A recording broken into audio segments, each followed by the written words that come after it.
आज की कहानी है वजीर की खोज। तो चलिए शुरू करते हैं। एक बार एक राजा का पुराना वजीर मर गया। वजीर बहुत ही बुद्धिमान था, लेकिन अचानक ही उसकी मौत हो गई थी। तो अब नए वजीर की खोजबीन शुरू कर दी गई।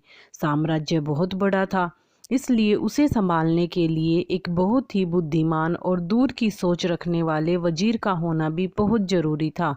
पूरे साम्राज्य में सबसे बुद्धिमान और समझदार व्यक्ति की खोज शुरू कर दी गई।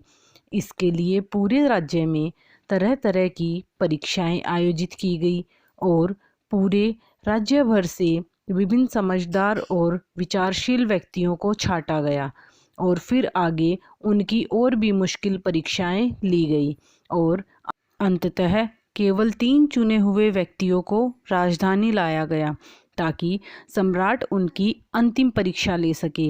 उन तीनों को राजमहल के एक कक्ष में ठहराया गया और सम्राट के द्वारा ये घोषणा कर दी गई कि कल इनकी अंतिम परीक्षा ली जाएगी और जो भी उत्तीर्ण होगा उसे राज्य का वजीर घोषित कर दिया जाएगा।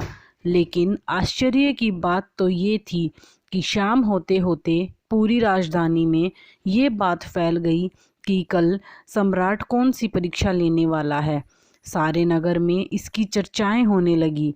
सम्राट एक बहुत ही अजीब परीक्षा लेना चाहता था। कल सुबह उन तीनों को महल के एक बड़े कक्ष में बंद कर दिया जाएगा और उस कक्ष के दरवाजे पर एक बड़ा सा ताला लगा दिया जाएगा।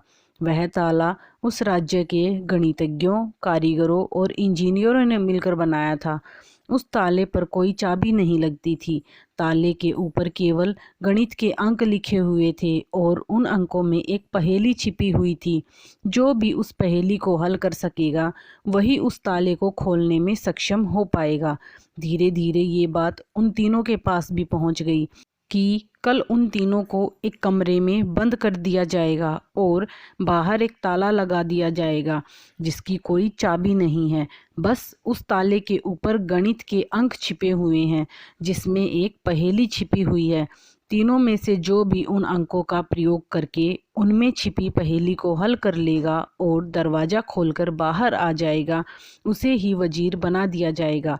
यह सुनते ही उनमें से 2 तो बाजार की तरफ भागे और तालों से संबंधित गणित के विषय में जो भी किताबें मिल सकती थी वो ले आए और उनका अध्ययन करने लगे। लेकिन उनमें से जो तीसरा था वो दोनों में से बहुत अजीब था। वो ना तो कहीं गया और ना ही कोई किताब लाया और अंधेरा होते ही ओढ़कर सो गया। बाकी के 2 ने सोचा शायद डर के मारे इसने परीक्षा में ना बैठने का निर्णय कर लिया है, या शायद इसे भरोसा नहीं है कि जो खबर सुनी है वो सही है। लेकिन फिर भी उन्होंने ये मौका छोड़ना ठीक ना समझा, क्योंकि ये पूरी ज़िंदगी में एक बार मिलने वाला मौका था। वो रात भर किताबें पढ़ते रहे। तालों के विज्ञान से संबंधित जो भी साहित्य उन्हें मिला वो सब उन्होंने पढ़ डाला। सुबह हुई तो वो तीसरा व्यक्ति सोकर उठा और उन तीनों को सम्राट के समक्ष प्रस्तुत किया गया। वहाँ उन्हें पता चला कि जो अफवाह उड़ी थी वो सत्य थी। उन तीनों को एक बड़े से कक्ष के अंदर बंद कर दिया गया था और कक्ष के बाहर एक ताला लगा दिया गया जिसके ऊपर गणित के अंक खुदे हुए थे। सम्राट ने कहा, तुम तीनों में से इन अंकों में छिपी पहेली को जो हल कर लेगा वही दरवाज़ा खोल पाएगा, और जो दरवाज़ा खोलकर सबसे पहले मेरे पास आएगा मैं उसे ही अपना वजीर बना लूँगा। मैं तुम तीनों का बाहर इंतज़ार करता हूँ। इतना कहकर सम्राट वहाँ से चला गया।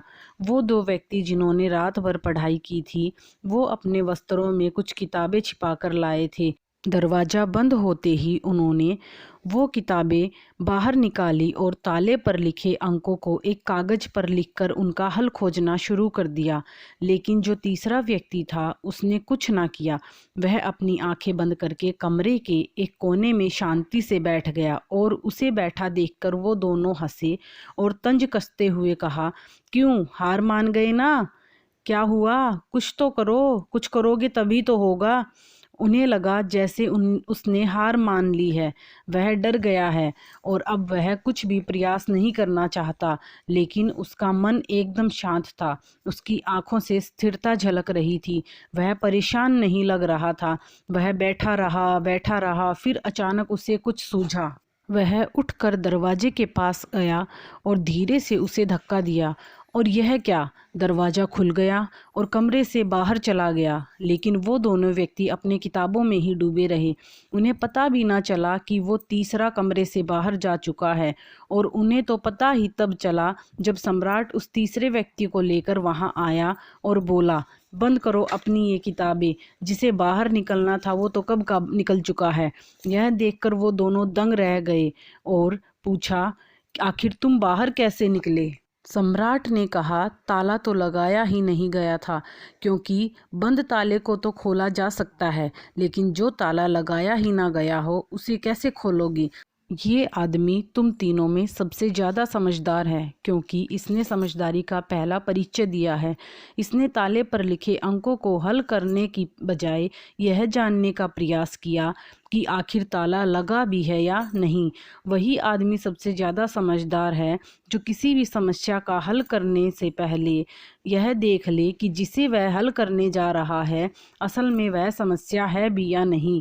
तो यह व्यक्ति हमारे राज्य का सबसे समझदार व्यक्ति है। हम इसे ही अपना वजीर नियुक्त करते हैं।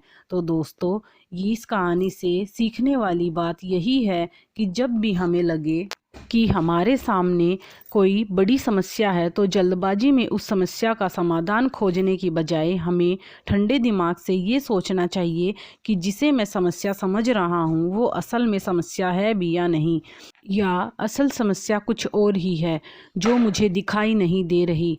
आई होप आपको ये कहानी पसंद आई होगी, और आप जल्दी से वीडियो को लाइक कर दीजिए, कमेंट कर दीजिए, शेयर करना ना भूलें, और जो चैनल पर नए हैं वो चैनल को सब्सक्राइब कर दीजिए। धन्यवाद।